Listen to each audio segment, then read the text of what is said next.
జబర్దస్త్ శాంతి స్వరూప్ ఎవరు, ఏ ఊరు, ఆయన తండ్రి ఎవరో తెలుసా?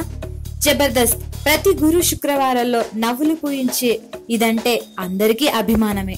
ఈ నవ్వుల కార్యక్రమం ప్రస్తుతం తెలుగు సినిమా ఇండస్ట్రీకి వరుసగా కమెడియన్స్ ను అందిస్తోంది.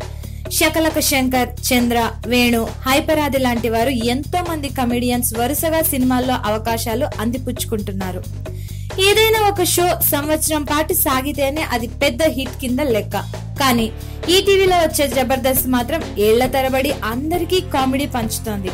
ఇక సుమ స్టార్ మహిళ అయితే ప్రారంభమై 10 ఏళ్లు అవుతుంది. ఇక జబర్దస్త్ 2013లో ప్రారంభమై ఇప్పటికీ కొనసాగుతోంది. తెలుగులో నంబర్ 1 షోగా ప్రజాదరణ పొందింది. జబర్దస్త్ లో టీమ్ లీడర్లు ఇప్పటికే పాపులర్ కాగా ముఖ్యంగా లేడీ గెటప్లు వేసే వారి గురించి ప్రత్యేకంగా చెప్పుకోవాలి. జబర్దస్త్ లో జడ్జీలు, యాంకర్స్ ఆడవారు ఉన్నారు. కానీ స్కిట్స్ చేసేటప్పుడు ఆడ గెటప్లు మగవారే వేసుకొని చేస్తున్నారు.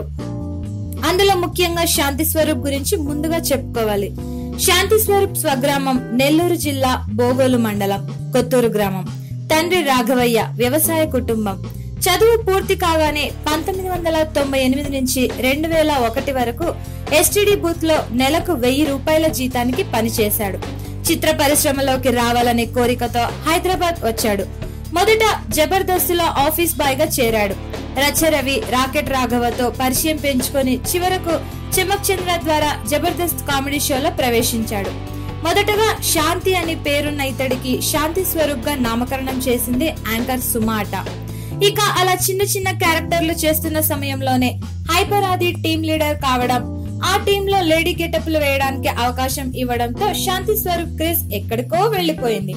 ఇక శాంతి స్వరూప్ కు సినిమాల్లోని అవకాశాలు వచ్చేసాయి.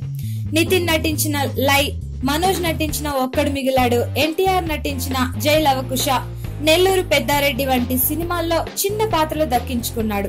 హాస్య నటుడిని కావాలన్న తన కోరికను నెరవేర్చుకున్నాడు. Please subscribe to Public Talk TV. Please subscribe Public Talk TV. Please subscribe to Public Talk TV.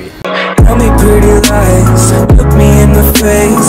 Tell me that you love me, even if it's fake, 'cause I don't fucking care.